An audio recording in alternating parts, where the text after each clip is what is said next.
Wow, violence in Northern Ireland against immigrants. Awful, but unfortunately it's going to grow. The left has been protesting for years against the murder of George Floyd. Black Lives Matter protests, which were often violent.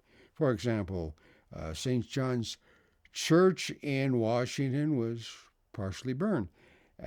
Arson in Minneapolis, St. Paul in 2020 uh, with the BLM riots.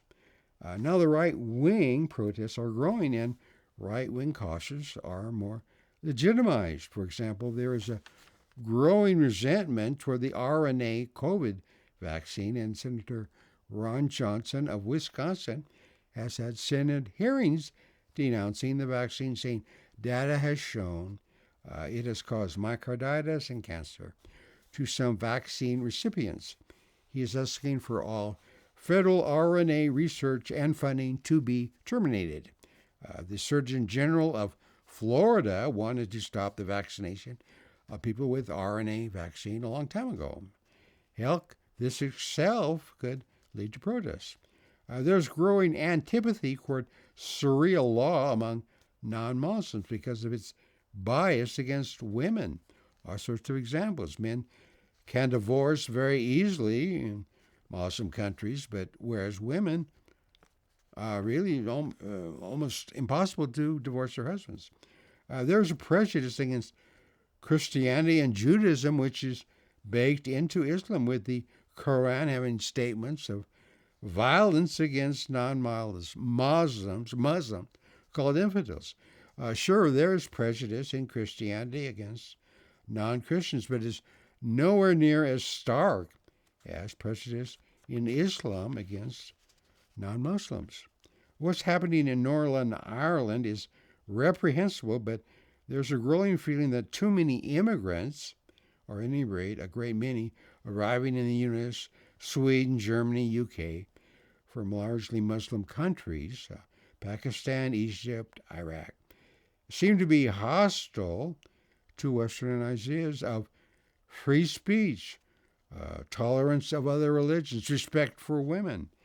There's going to be growing demonstration, protest groups on both the right and the left, and unfortunately, there will probably be more violence. Tommy Robinson has said, and it has been documented, that with the growth of immigration from Muslim countries, there's been a growth in rapes, grooming gangs in Britain, because many Muslims seem to have such little respect for women, especially non-Muslim women. Sure, that sounds racist, but could be true. Another grievance of many of those on the right is the amount of fraud and theft of our taxpayer dollars by criminal cartels. Many of these foreign groups and often illegal immigrants coming into our country. Billions of dollars of fraud and theft of Medi-Cal, Medicaid, Medicare money, which has not been adequately investigated, with this money that's been taken often going to radical Islamist groups like Al-Shabaab of Somalia or ISIS. There's a lot of money being used to fuel violence against Christian and Jewish groups.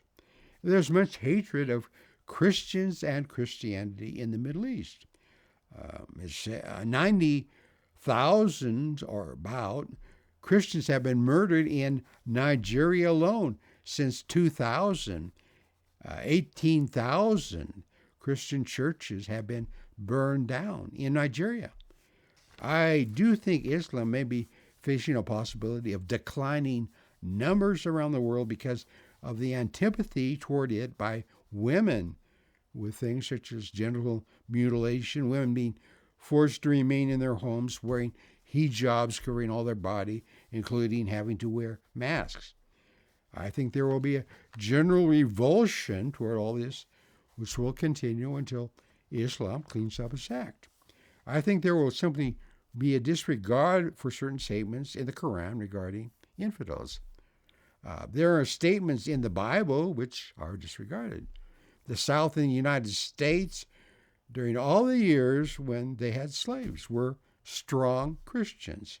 After all, possibility of having slaves is accepted in both the Old and New Testaments. Enough. Thank you.